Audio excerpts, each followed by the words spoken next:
A man jumped from the plane with a suitcase full of money and disappeared forever, left behind nothing but the mystery. This perfect disappearance happened 50 years ago, and to this day, he has never been seen, never found, no trace.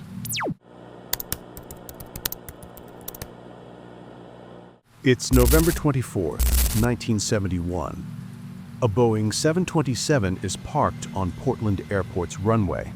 The rain hasn't stopped for hours, and the glass is full of tiny, cold drops. At gate 52, a man in a dark suit and tie boards the Northwest Orient Flight 305. He's polite, quiet, mid-40s, carrying a black briefcase and a brown paper bag. He gives his name simply as Dan Cooper.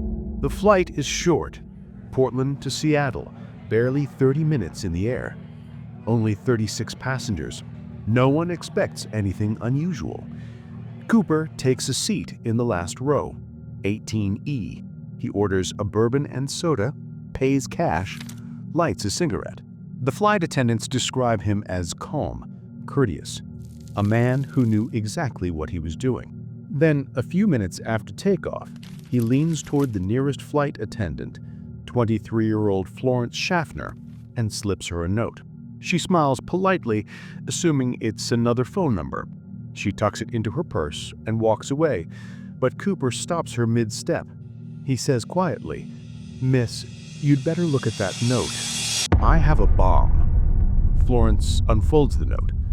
Written in neat, all-capital letters, "I have a bomb in my briefcase. I want you to sit next to me." Inside the case, 8 red cylinders, wires, and a large battery. It looks real enough to kill everyone on board. Cooper gives his demands in a calm, businesslike tone. $200,000 in cash, 4 parachutes, and a fuel truck waiting in Seattle. The crew relays the message to the cockpit. The pilots contact air traffic control. Then, the FBI. In Seattle, panic erupts in quiet rooms. Bank officials rush to gather the cash, unmarked $20 bills. Each serial number is carefully recorded. For the next hour, Flight 305 circles over Puget Sound. Passengers are told nothing, only that there's a minor mechanical delay. Cooper remains calm. He drinks another bourbon, smokes another cigarette. He even offers to pay for his drink. A witness later said he wasn't nervous. He wasn't angry. He was polite, like he was making a business deal. Below them, the FBI prepares a briefcase full of cash and 4 parachutes, 2 main, 2 reserve. At 5:46 p.m., Flight 305 touches down in Seattle. One-way lights cut through the fog. FBI agents stand by in silence. No one approaches the plane. No one dares. The cabin lights are dimmed. The passengers have no idea a hijacking is underway. One by one, the demands are met. A truck moves forward. The money and parachutes are handed off through the rear stairs. Then Cooper gives his orders. All passengers off the plane. Keep the crew on board. 36 people walk off the plane, shivering in the cold. They have no idea how close they came to dying. Inside the Boeing 727, only 5 people remain. Cooper, the pilot, the co-pilot, the flight engineer, and 1 flight attendant, Tina Mucklow. Cooper instructs the pilots to head south toward Mexico City. Low altitude, 10,000 feet. Airspeed exactly 200 knots. Landing gear down. Cabin unpressurized. The crew explains that the plane will need to refuel in Reno. Cooper agrees. He knows aircraft. He knows altitudes, fuel ranges, and wind speeds. Whoever he is, he's done this before.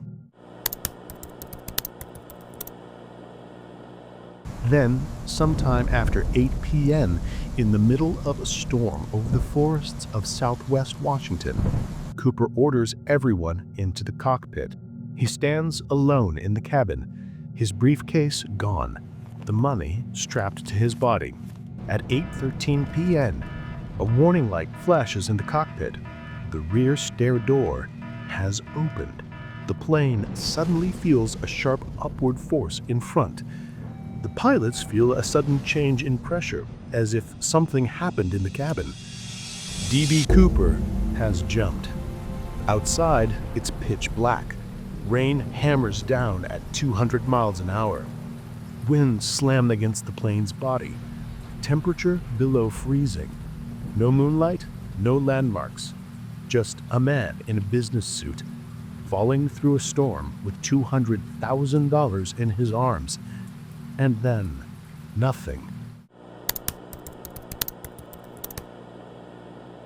The FBI launches the largest manhunt in U.S. history. 5,000 suspects, hundreds of square miles of forest. Helicopters, dogs, divers, nothing. They search the Columbia River, the dense woods near Ariel, Washington. No parachute, no body, no trace. Months pass. Years. The name Dan Cooper becomes D.B. Cooper. The case becomes a legend. Did he die in the jump? The FBI believes so. At that altitude, the wind chill alone would kill within minutes. The forest below is brutal, jagged, endless. But others aren't so sure. In 1980, a boy camping near the Columbia River finds $5,800 in rotting $20 bills, all matching the serial numbers of the ransom money. It reignites the mystery. Did the river wash them there? Or did Cooper bury them himself?